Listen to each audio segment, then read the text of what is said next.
Hey guys, what's going on? Steven back again, and I'm back with another 40k video from the Templin Institute. And the topic for today's video is the First Tyrannic War, the arrival of the Tyranids. This should be cool. This is a bit of a long video, so I don't know how many of you guys are going to stay till the end, but if you do, thank you, appreciate it. If you don't, thank you for stopping by anyways. You can come over and join me over on Discord. We can talk more 40k. You can suggest videos for me to check out. You can post pictures of, models you're working on, painting, converting, things like that. I might take some pictures of some of my old models I got lying around. I got like a bunch of I know I got at least like a couple of old fantasy models. I think I got some old 40k models, when they were pewter, when that was a thing. Yeah, I know I got some fantasy models and stuff like that. Yeah, for example, kind of dusty.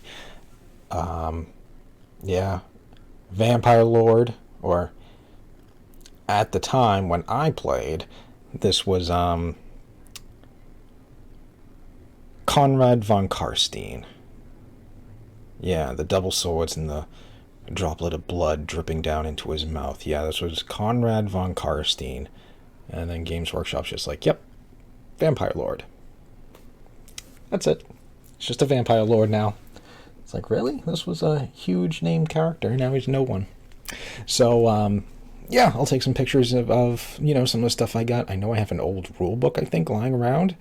I think when I played it was, 4th edition, 5th edition maybe, so I might take some pictures of that, post them on Discord.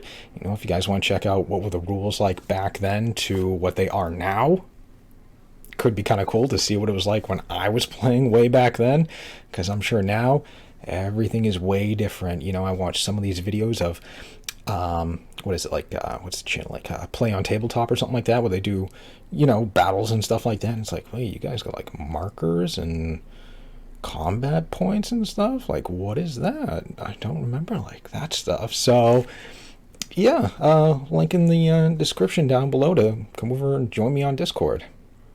Alright, so enough of that. Let's jump right into the video and check out the First Tyrannic War. Here we go.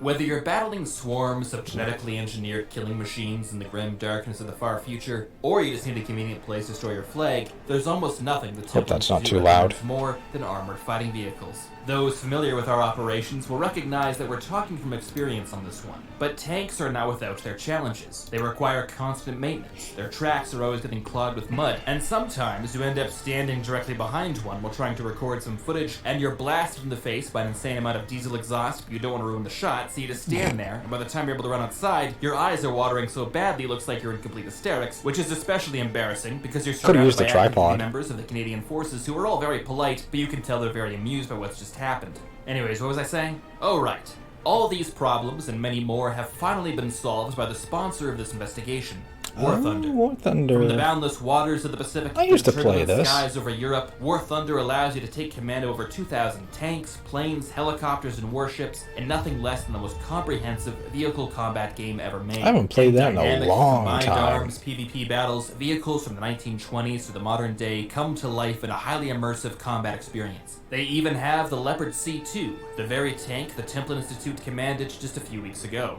And as a stickler for realism, War Thunder really speaks my language. The vehicles are incredibly detailed and modeled all the way down to their individual components, with an incredibly sophisticated damage model to match. We're not talking hit points here. Instead, you'll get to see exactly just how bad of an idea it was to blunder over that ridge completely blind and with no smoke. Oh, right, the little X-ray thing, showing yeah. you precisely what that enemy round did to your vehicle, your crew, and maybe your pride. But on the flip side, when you're the one in the superior firing position, you'll be able to see exactly how smart you were to aim for the ammunition storage. Yep. But of course, the coolest part of owning a tank is being able to make it your own, and War Thunder has it covered there too. There's an in-depth customization system with hundreds of options, historical markings, and paint schemes. Try out War Thunder for free on PC, Xbox Series X and S, PlayStation 5, or the previous console generation. And when you do, You'll get access to a whole host of bonuses from boosters, backups, and premium vehicles. So thanks again to War Thunder for sponsoring this investigation, and I'll see you on the battlefield.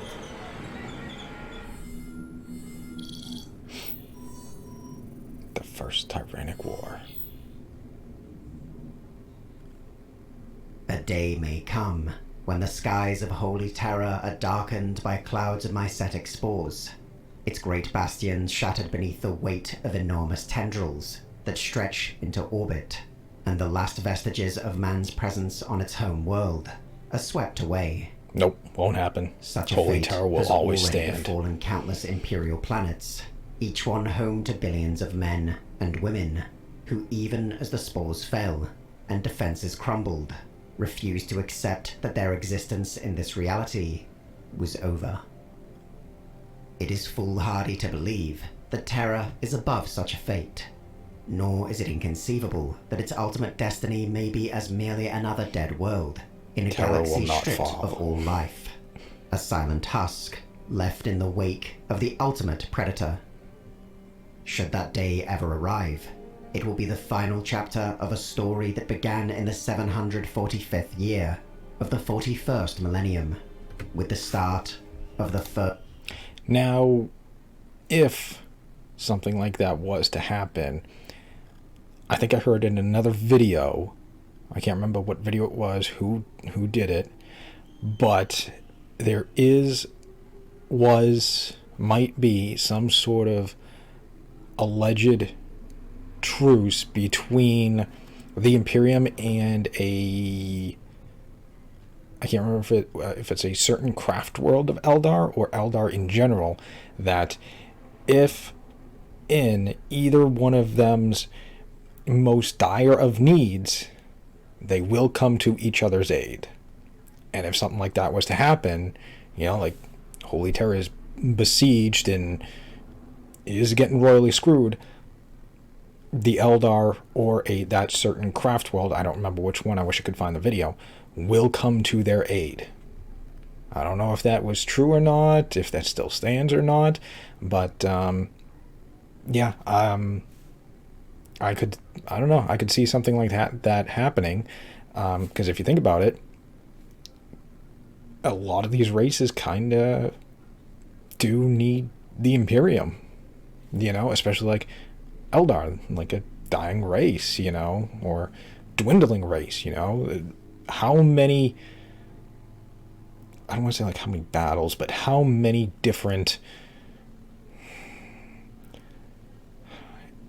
I guess armies is the Imperium currently holding back? Like they're holding back, like the Iron Warriors over here, they're holding back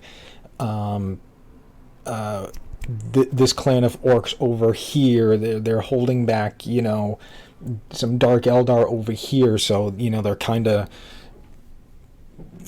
got like all these defenses going and blocking all these other armies, and holding them back, doing what they can. If the Imperium was to go away, or that's it, now those armies can run wild, unchecked. The Imperium's not there to stop them.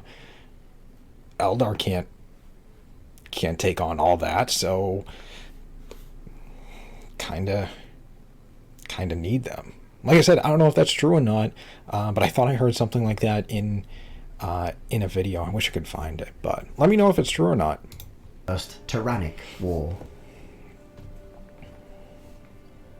Within the distant frontiers of the Eastern Fringe, the Adeptus Mechanicus had established a research outpost on the oceanic world of Tyran Primus.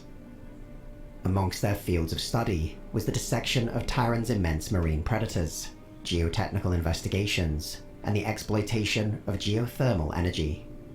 The outpost itself was a labyrinthine complex meticulously constructed across an ancient chain of volcano islands.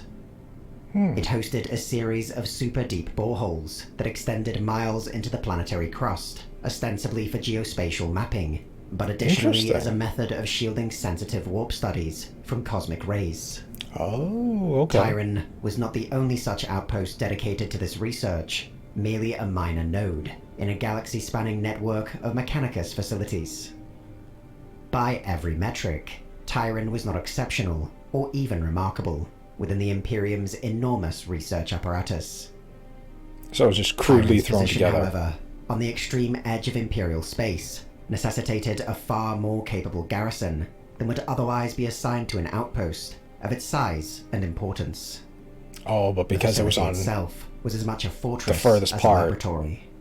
That's why. Its structures extended deep into volcanic rock and were fortified against the tropical hurricanes that ravaged Tyran, as well as the occasionally hostile native life beneath its savage oceans.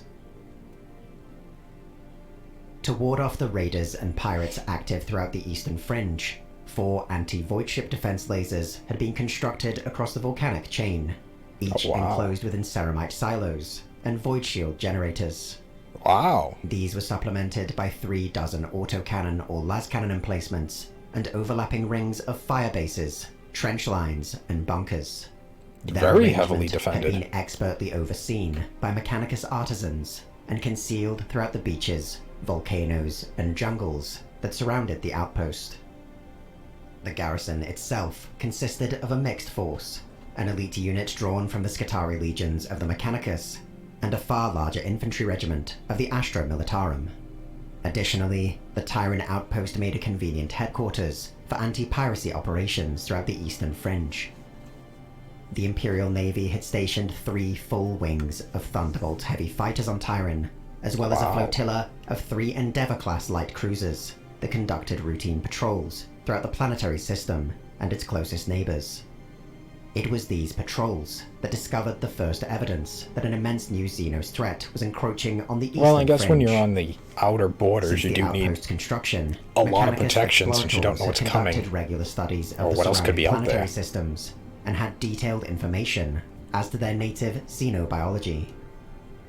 But in the 74th decade of the 41st millennium, patrols based out of Tyran had reported that worlds supposedly teeming with life were now completely barren. Explorators later expanded on these reports, noting that every trace of life, down to the bacterium, was simply gone. Dozens of worlds were soon found to have been stripped of all biological matter in the same manner, and reports were sent to the Explorator General of the Administratum. That's gonna be Though peculiar, creepy. these reports were ultimately deemed to be of low priority, and no follow-up investigation was ordered. Uh-oh. That's not good. In the year 745, It's fine. M41, Shit happens. the cause of these anomalies had arrived on the outskirts of the Tyran system. A hive fleet, the first of its kind to arrive in the galaxy, and what would later be classified by the Imperium as Behemoth, had been replenishing its biomatter in the surrounding area of space.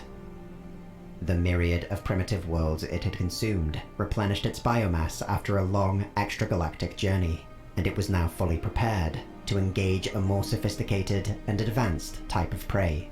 The time has come. By sheer accident, the Imperial outpost on Tyran was given a degree of warning. A survey ship, returning from another planetary system stripped of all life, emerged from the warp in a cloud of unidentified organic matter that had enveloped the edge of the system. It was quickly crippled by some of these objects, whose functions resembled those of void mines, but were clearly organic in nature.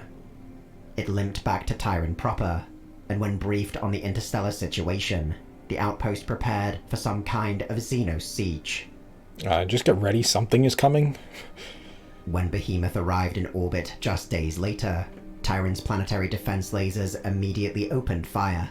The concentration of alien ships in orbit was so great that the batteries fired ceaselessly for over an hour, their effectiveness unclear due to the sheer volume of matter above them. Jeez. Just as the defense lasers showed the most dire signs of overheating, their barrels close to melting, the Xeno swarm in orbit mysteriously withdrew. Oh. Believing this new enemy to be little more than mindless beasts, the ruling tech priest of Tyran ordered the 3 Imperial Navy cruisers under his command to pursue and harry the retreating Xenos. Oh, no, no, no. This retreat, however, had been a ruse. The moment the Imperial cruisers had moved beyond the protective envelope of the planetary defense lasers, Oh, they baited the him. swarm suddenly turned and the cruisers were ripped apart in a matter of moments, almost too quickly for a distress call to be sent. The attack on the planet resumed, and it was clear that the initial attempt had been nothing more than a probing attack conducted in such a way as to reveal Imperial strategy and capabilities. And to lure out those ships, too. The tempestuous skies of Tyran were overwhelmed, Well with the played. fire of the defense lasers only intermittently effective against a foe that seemed to know their precise fields of fire. Organic drop pods fell in such numbers that the seas of Tyran appeared to boil at their impact. They quickly turned red with blood, and the beaches were full of horrifically mauled oceanic life, attempting to flee the confines of the sea. What next emerged from the oceans and the organic drop pods that had landed on the island chain itself were like nothing ever before encountered by the Imperium. A towering wave of creatures, each one a swirling mass of serrated claws and sharpened teeth, scaled even the tallest bastions of the outpost. Wherever they met the Imperial defenders, the Xenos suffered unthinkable casualties, from disciplined lascannon fire or autocannon rounds, until the ground was covered in their corpses. In the skies above, the Imperial fighter wings and every other ship fit to fly carved through the swirling masses of flying organisms, their broken bodies falling like rain. But the success would never last. As if a single command had been addressed to the swarm in an instant, the Xenos would suddenly and violently shift tactics. Uh-oh. The barrels of the defense lasers were clogged with their bodies until they couldn't fire. The Thunderbolt's engines were choked with spores and blood, and even veteran guardsmen of Catachan were out-hunted by a species that seemed aware of every human instinct. That's A full year later, pretty smart. when the Imperium of Man had finally dispatched a Clog the relief barrels of force, the guns. the fate of Tyran Can't was shoot. revealed. The oceans were gone, along with every trace of life. Like the planets in the surrounding sectors, it was just another barren rock. Deep within one of the boreholes, among the few remaining traces of the Imperial presence on Tyran, a Mechanicus data codex was recovered. Within was a full record of the planet's defenses, from the first sightings of the Xenos swarm on the edge of the system, to the breach of the last command bunker deep within the facility. Amongst the most startling details encoded into the codex was that from the time the first landing occurred, the defenders of Tyran had held on for barely a single hour. Really? Embedded within the relief force was an Imperial Inquisitor, Fidus Cryptman, whose exploits during the suppression of the Macarian heresy had made him a favored agent among Imperial power brokers. Though the annihilation of Imperial outposts under mysterious circumstances was hardly unusual, the thoroughness of Tyran's transformation from a verdant oceanic world to a barren planetoid intrigued the Inquisitor. He determined these new Xenos to be a grave threat to Imperial interests. Well, and at least he named took them it seriously. Tyranids, in a grim acknowledgement of the first human world they had consumed. Cryptman sent warnings to Imperial authorities across the eastern fringe, which quickly proved to be prescient. But as High Fleet Behemoth began to advance from the outer frontiers of the galaxy into densely populated and developed Imperial territories, no manner of defense proved sufficient. More star systems went silent. The garrisons of Hive Worlds, Forge Worlds, even Fortress Worlds, and every other category of Imperial keeps planet going. proved as incapable in resisting the Tyranids as those on Tyran.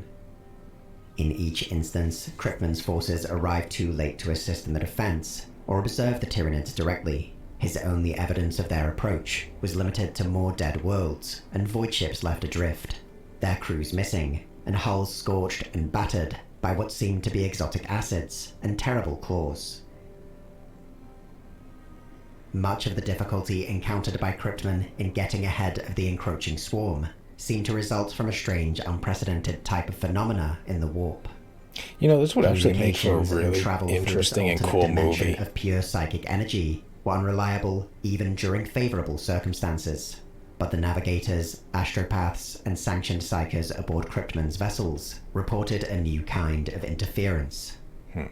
Connections The to hive the warp were mind. increasingly smothered by a seemingly random yet consistent psychic signal, emanating without any discernible pattern or frequency.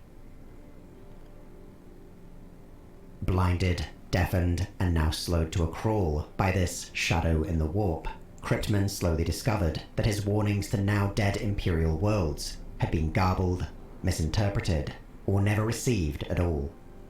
Or An arrived too attempt was late. made to use an astropathic relay station in the Thandros system, specifically designed to overcome warp interference. But when Cryptman arrived, the station was adrift. It was too The Void late. Station, like the Imperial worlds encountered by Cryptman before, had been stripped of all biomatter, and its arsenal completely expended. Mining stations situated throughout the system were similarly silent and completely empty. Cryptman still lacked a clear picture of the size and nature of Hive Fleet Behemoth, but in studying the positions of dead worlds left in its wake, he was able to accurately project its course. Once the relay station over Thandros was repaired, and contact with the wider Imperium established, Cryptman's reports and the recovered data codex from Tyran were hurriedly analyzed. Agreeing with Cryptman's own assessment and recommendations, he was directed by the Ordo Xenos of the Inquisition to make all possible speed for Ultramar, the greatest bastion of the Eastern Fringe, and the most formidable obstacle in the path of Hive Fleet Behemoth. This is where we make Up until our this point, final what would become stand. known as the First Tyrannic War was hardly a war at all, rather a series of surprise attacks and massacres against unprepared, isolated Imperial worlds. Most suffered from widespread corruption within their governments, deteriorating infrastructure, and severe negligence in every level of their defense forces and military institutions. Ultramar stood in stark contrast. Once a deeply integrated Imperial satrapy known as the 500 Worlds, its worlds and star systems had retained their close connections, sophistication, and capabilities, despite the dissolution of their overarching administrative structure. In practice, the entire Ultramar subsector was also the stellar empire of the Ultramarines, one of the Imperium's most vaunted Astartes chapters. Now fully aware of the impending threat, Marnius Calgar, chapter master of the Ultramarines, assumed total command over the Imperial response. His efforts were focused on Macragge, capital of Ultramar, and one of the most fortified sites within the entire Imperium. And thus the Battle of Though the Macragge. Tyranids would be engaged at every opportunity across the 500 worlds, the task of breaking its momentum would fall upon the defenders of Macragge alone. Ultramarines across the galaxy were hastily recalled to the defense of their homeworld. They were joined by contingents from their successor chapters, and countless other Imperial units who in the preceding millennia had pledged themselves through oaths and blood to the defense of Ultramar. Every Imperial institution with assets in range of the subsector rerouted them to take part in the defense, from wow. Astra Militarum regiments to a full legion of the Collegia Titanica. Jeez. In orbit, the battle barges and strike cruisers of the Ultramarines Anyone and anything that's likewise nearby, reinforced by elements of the Imperial get to Navy, Macragge. and even merchant vessels hastily repurposed into gunboats or fireships. The bulk of the Imperial defense, however, consisted of units mobilized from the Ultramar Auxilia. Unlike other planetary defense forces present throughout the Imperium, whose role was often limited to a single planet, Ultramar's local forces were organized under a command structure that extended throughout the entire subsector. The Auxilia's size and capabilities were accordingly far greater, one of the most well-trained and supplied defense forces in the Imperium. So that's kind of cool. That's kind of cool that Ultramar also has guard defenders. I wonder if that's like an honor. Like I'm just a regular guardsman. Here I am protecting a Space Marine homeworld. Seems like that'd be a pretty cool honor. Just a regular Space Marine, a regular guardsman, and here I am defending this Space Marine homeworld. I don't know. I'd feel like honored. Be like, wow, like they trust, I don't know, me or my regiment or my unit or my company, battalion, whatever you want to call it, to defend this Space Marine homeworld. Seems kind of honorable. Assembling more the regiments of the Astra Militarum. For solar weeks, the Imperium assembled its forces in Macragge, even as the outer systems of Ultramar reported contact with Behemoth. Inquisitor Cryptman himself barely managed to arrive before the Shadow in the Warp engulfed the region, reporting to Marneus Calgar the insights he had gleaned from studying Behemoth's advance. This would be the first real effort to stop the Tyranid threat, and neither man knew what small detail might prove to be invaluable in the coming effort. The first concentrated attempts to stop Behemoth were unsustainable, and quickly developed into hastily organized retreats and meaningless slaughter. Prandium, the jewel of Ultramar, and famed across the Imperium for its perfectly Just imagine engineered seeing gardens that. and forests, was Is amongst that the first to Biotitan, fall, I think it is? swiftly joined by Calth, a world that had fiercely resisted the traitor legions during the Horus Heresy, only to be seemingly overwhelmed in a matter of days by the Tyranids. Everywhere Behemoth made contact with Imperial defenders, the Yeesh. results were disastrous, and Just most imagine critically, seeing that. failed to buy time for the ongoing mobilization effort centered in Macragge. Most concerning was the realization that the Codex Astartes, the great tome of military strategy penned by the Ultramarines Look at that, Primarch, just Rabute Gilliman himself, tossing that rhino failed to possess aside. any insights into how such an unprecedented foe might be beaten. The fierce hit-and-run attacks against the High Fleet, as well as the bold yet doomed attempts to reinforce those already under siege, were abandoned, and the static lines in Macragge reinforced. The capital of Ultramar had made use of every second afforded to them to prepare, but the Shadow in the Warp had left its defenders blind to events outside their system. Oh? The fate of Battlefleet Braca was of pivotal importance.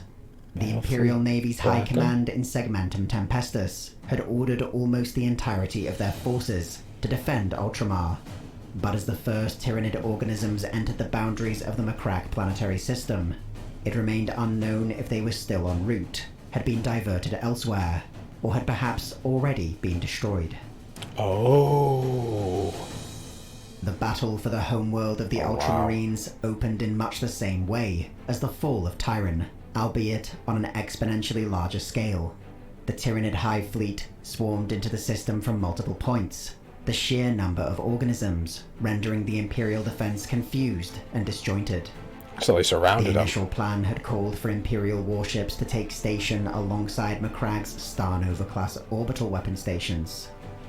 With concentrated bastions of immense firepower, Marneus Calgar hoped to delay any landing on Macragge for as long as possible. Every minute This counts. quickly proved untenable. Every Imperial strongpoint within the system found itself immediately engaged in a battle for its own survival, unable to assist one another or coordinate their fire. Countless Tyranid bioships were destroyed, but the flood of Behemoth was so great that landings occurred across Macragge almost immediately. Wave after wave of Tyranid organisms smashed against the orbital defenses, while just as many slipped through gaps, their progress barely impeded by the rapidly developing orbital battle. On the planet itself, Imperial forces had been divided into 3 army groups. 2 of these were based on each of Macragg's polar fortresses, continent-sized bastions. This is defended really by making me immense want to play batteries Space of Marine 2 now. anti-starship weaponry. I hope we get it With this year. orbiting Imperial naval forces so quickly committed and overwhelmed, the polar fortresses represented the last major asset able to assist the battle in orbit and stem the tide of further Tyranid landings. The last army group, personally commanded by Marneus Calgar, would act as a more mobile force. It would simultaneously exploit any opportunities to delay the Tyranid advance on the poles, and So hit and prioritize run the destruction tactics. of the largest Tyranid bioforms that seemed to act as officers, or perhaps relays, for whatever consciousness was directing their attack. Calgar was at first enormously successful in this, swiftly destroying Tyranid landing sites before they could develop into established beachheads. Oh, wow. Yet, it was clear that such measures could only delay what There's a appeared to but. be an inevitable slaughter, especially as High Fleet Behemoth began to exhibit even more unusual and sophisticated tactics. Sirocco Starport, a pivotal assembly point for the Imperial Navy, was almost overrun by a strange new form of Tyranid infiltrator, leaving its critically important fleet of transatmospheric shuttles devastated. No longer able to as rapidly redeploy, the army group under Calgar took positions across Cold Steel Ridge, an enormous industrial complex that stretched across the northern seas of the planet. Though the complexities of the Tyranid hive mind were barely understood by the Imperium of this era, it was undeniable that whatever was in control of High Fleet Behemoth had recognized the importance of Calgar. As he continued to hold off the Tyranid swarms at Cold Steel Ridge, So they're going to target him. engineered organisms were deployed to neutralize him. Calgar failed to grasp the change in the enemy's tactics until it was nearly too late. He was lured into the open by the destruction of the Pride of Hera, a defense auxiliary Baneblade that had served as a linchpin on its local sector of the defense line. They baited him out. Moving to reinforce the now vulnerable position, Calgar and his bodyguards were ambushed by swarms of Tyranid creatures that were thought to be dead, but had in fact merely remained motionless for hours. Larger Tyranid bioforms struck down the chapter master, who was quickly evacuated back into orbit. Oh, wow. The battle barge Octavius, Hive in which mind the lords grievously quickly. wounded Calgar now made his new command post, was one of only a few vessels that had survived the onslaught of Behemoth. Most of the orbital defenses had been destroyed, or had their ammunition supplies expended, while whatever void ships remained could only harry the vast swarm of Tyranid organisms that continued to land on the planet. Every spaceborne asset present in the system had been fully committed, and no reserves remained to challenge the invasion of Macragge proper. On the planet itself, the polar fortresses continued to hold, though the Tyranids had achieved their first initial breakthroughs across defense lines that ringed the installations. Even the Titan Legion assigned to their defense were overwhelmed and destroyed. The forces available to defend the polar fortresses were quickly diminishing, no more an obvious Titans. prelude to a much larger effort by the Swarm that would surely see both sides of resistance overwhelmed. At terrible cost, Calgar organized the remnants of the Imperial battle groups in orbit into a single, battered force in which to make his final stand. Astonishingly though, in this pivotal moment, Tyranid bioships began to withdraw from the planet, seemingly unwilling to bear the firepower still emanating from Macragg's terrestrial polar batteries. Oh, wow. Their maneuver gave Calgar an immense opportunity to deliver a massive punishing blow as the swarm moved to reorient itself. But wary of Cryptman's reports, he soon recognized the action for what it truly represented. Don't let them A bait you feint out. intended to draw out the remaining Imperial warships, Yep. just as had occurred over Tyrann. But Or whether they'll intending ambush to ya. sacrifice his remaining warships while inflicting the greatest amount of damage on the enemy, or somehow given warning of the events that would follow, Calgar's force moved into the opening High Fleet Behemoth had created. The Imperial battle group pursued the Tyranids to Circe, an outlying gas giant in the planetary system, devastating the swarm's fleeing bioships along the way. Just as Cryptman had warned, however, a second Tyranid force lay hidden no. in Circe's rings, Oh, and now no. swarmed out to overwhelm the isolated warships, well beyond the protective envelope of Macragg's planetary guns. Don't fall for it. It was Behemoth that found itself trapped, however. It had moved glacially slow through the shadow and the warp, Oh? but now, in this pivotal moment, Battlefleet Braca exploded out from the warp and into real space. Hundreds of Oh. warships of the Imperial Navy, now perfectly situated in the midst of High Fleet Behemoth. Uh-oh. A savage void The tides have erupted turned. again as Imperial and Tyranid reinforcements flooded into the outskirts of the system, neither side possessing a significant advantage. So still Behemoth, evenly- though, seemed poised to accomplish evenly its immediate sided. objective, utilizing its significant numerical advantage to deny Imperial reinforcements from aiding Macragge.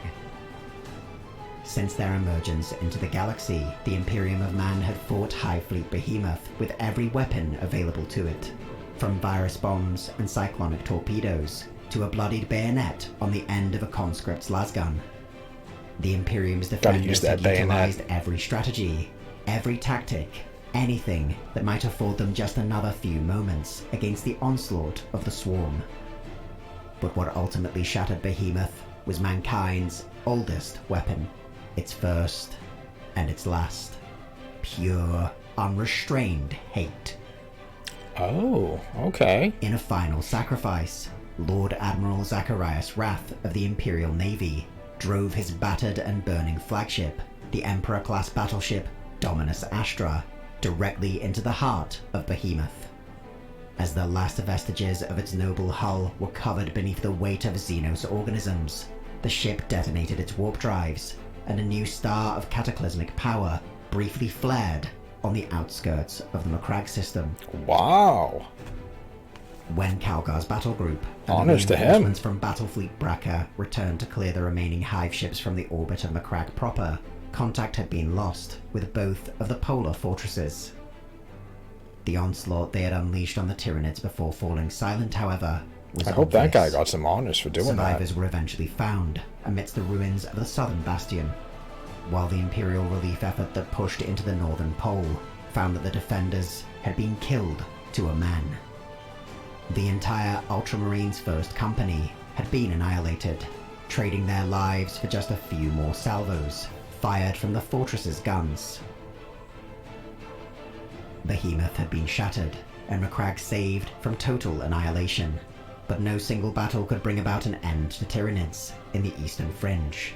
that. No. It would be years before the Macragge system was fully cleansed, while the Really? campaigns to similarly clear the surrounding systems and sectors Wow, would take centuries, years. with further Imperial armies marshaled from across the galaxy. As mankind's forces retook the systems consumed by Behemoth, their world stripped bare, the full extent of the Tyrannic War became clear. As on Macragge, isolated Imperial fleets and armies had fought heroically throughout the Eastern Fringe. Dude, this music A is giving me vital chills yet now. overshadowed aspect of the Imperium's defense. But mankind had not fought alone. Evidence was found of an enormous battle between the Hive Fleet and a collection of Orc freebooters, known as the Star Crumpers, whose kill cruisers had long been a major threat Oi, to there's a Imperial fight shipping going on in the down region. there without us. Let's go. Captain Blackhead himself was believed killed, and the greenskin presence in the surrounding region eradicated, albeit temporarily. Let's go, boys. We got to Renegade fight. elements had also taken up arms against Behemoth, with the Really? notable fortress world of Heretic Astartes, likewise consumed during the Hive Fleet's advance. Interesting. Particular attention was given to the fate of the Warband's leader, the sorcerer Malifaux, who had apparently been driven insane by the sheer power of the Shadow in the Warp. Oh, wow. More curious, though, was the fate of Solemnace, a world directly in the path of the Tyranids that the Hive Fleet astonishingly made deliberate moves to avoid. These reports, and every other bit of data that might be gleaned from the invasion, were relentlessly recorded and transmitted back to Terra. 116 years after the Battle of Macragge, the Ultramarines recorded that they had finally recovered from the losses sustained against Hive Fleet Behemoth. Their home 116 world years was later? likewise rebuilt, and the surrounding sectors repopulated, but the stain of the Tyranids could never be fully removed. Across the Eastern Fringe, there have been sporadic encounters with the remnants of Behemoth, lone Tyranid organisms that have regressed to a more Just peaceful imagine state, seeing that or even coming at entire you. splinter tendrils, left adrift or in hibernation. That would be in terrifying. a dark void between star systems. Yet nothing could erase the most pronounced evidence of the conflict. Hundreds of barren worlds, where once had been teeming masses of humanity. Even so, the High Lords of Terra were quick to judge that the threat of the Tyranids had been ended. This was not the first time a new Xeno species had been encountered, only to be dramatically and violently extinguished. Like the Rangdan Xenocides of the Great Crusade, I gotta it learn was more about expected that, the Tyranid Rangdan invasion would be just Xenocides. another footnote in Imperial history. I hear it mentioned a Something lot, to be but honored, but quietly forgotten. don't know anything about it. Several across the Imperium suspected otherwise, however, Inquisitor Fidus Cryptman first among them. Too much of the Tyranids remained unexplained, for no further investigation to be conducted. The Bell of Lost Souls, high atop the Tower of Heroes, in the center of the Imperial Palace on Terra, is known to sound whenever the greatest heroes of mankind take their place at the Emperor's side. Oh. It rang out in honor of the billions of souls lost to the advance of High Fleet Behemoth. Oh, wow. And just as Cryptman suspected, it rang out again to mark those lost some 2.5 centuries later against High Fleet Kraken. A mere 5 I didn't know years they did after those that, kind of honors. The bell sounded again, this time to mark the devastation of Baal. Baal and the supposed defeat of High Fleet Leviathan. Each time the Imperium has declared victory, and each time that declaration has proven premature. As the Fourth Tyrannic War begins, and vast High Fleets begin their inexorable advance across the whole of Segmentum Pacificus, the battles of Tyrann, Macragge, and all the others are revealed for what they truly were: the opening act of a slaughter that has just begun. A day may come when the skies of Holy Terror are darkened by clouds of mycetic spores, its great bastions shattered beneath the weight of enormous tendrils Won't that happen. stretch into orbit, and The the last Imperium will vestiges stand of man's strong. presence on its home world Terror will are not swept fall. away. Perhaps then the bell of lost souls will sound for the final time, not in honor of some great victory, but as the final act of the human race, as it rages violently, but helplessly, against the dying of the light. Nope, Terror will not fall. Thanks again to War Ooh, Thunder damn, for that gave me sponsoring this chills right there at investigation the into end. First Wow. Tyrannic War. The Use the link music in the and description. the music and all that stuff, and the bell ringing for could be the last time and stuff, and woo, chills. Oh man, yeah, Terror will never fall. Nope, nope. Terror will always stand. But yeah, that was wow. That was really cool. That was very interesting learning about the arrival of the Tyranids and just everything they did. Like I said, that'd be a really cool movie. I'm not gonna lie. I'd be down to see something like that in a movie. Maybe it'll happen. I don't know. Something's going on with, Games Workshop and Amazon and Henry Cavill and stuff. I don't know. I don't know what's going on there, but something's being worked out. I don't know what type of stuff they'll do, but I think something like that that'd be a really cool thing to see. I don't know how they'd write it and stuff like that. I think you could do some actually very interesting things. I think it'd be actually kind of cool. I mean, maybe cut down a little bit on the Tyra stuff, because, it'd just be a huge battle and stuff like that. It's pretty much like what the entire movie would be. It's just, a huge battle and stuff, and something like that would be ridiculously expensive. But I think they could do something kind of interesting, like, I don't know, maybe from just like a regular person's perspective or something like that. Maybe make a little twist on, how the Tyranids arrive. Just picture it like, we're watching the movie and we're seeing it from just a regular guy's perspective, or just someone, just not like a commander or anything like that, but just like, I don't know, just like a regular guy. Like, one day all of a sudden, you're on the planet, or even maybe a worker. You could do even a worker. That'd be kind of cool. You're working on the outpost and stuff like that, and then one day all of a sudden the sky turns dark. Don't know why. What's interesting? That's strange. Sky's just turning dark. Huh. Okay. I don't know. Continue, show goes on. Guy continues doing his work. Everyone just goes along. It's just something strange. I don't know. It doesn't concern me. Sky's just dark all the time now. I don't know. Whatever. I got work to do. Then the following week, communication ceases. No messages can be sent or received. What's going on? It's getting a little odd. Sky's dark all the time, and now we can't send or receive messages. Something's happening. And then you see, like, people starting to get like a little concerned and stuff like that. Like, something's happening, but I don't know what. The following week, maybe like little Tyranid spores or something like that start popping up all over the world, all over the planet, the city and stuff like that. Kind of like if you ever played StarCraft and you played Zerg, there were little, I forget what they were called, but they were like little things you had to build, and it would, after you build it, it would spread corruption, in an area, and that way you could build more Zerg buildings on top of it, since you couldn't just build on normal ground. You had to spread the Zerg corruption before you could build. So just imagine something like that all of a sudden now popping up all over the city, the outpost, the world. And what is this now? Where did these things come from? What the hell's happening now? Something's wrong, and then you're following, like, I don't know, the workers, the defenders, just the people, of this outpost. And now, all right, what is this? Something's wrong. We're cut off. Sky's, darkened.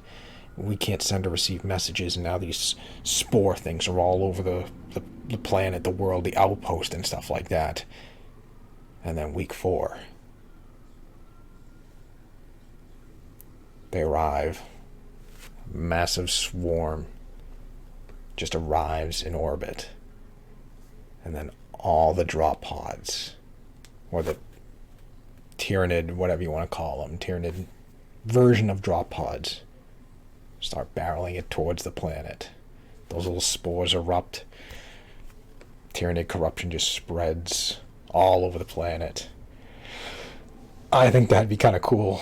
Not gonna lie, that'd be pretty badass to see. Not gonna lie, I'd be down for that. But yeah, this was very interesting, learning all about the First Tyrannic War, the arrival of the Tyranids, battle for Macragge. Damn, that was something to learn. Just, anyone in the area of Macragge, just make your way there. This is where we make our stand. You got a ship, you can fly it. Here's some guns. You're now a gunship.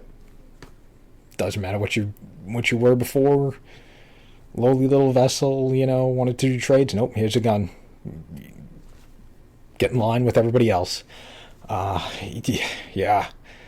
Just seeing how fast the hive mind learns and stuff like that. Like, oh, this guy here, Marnius Calgar, we gotta take him out. He's a huge threat. Let's go after him. And just seeing the hive mind just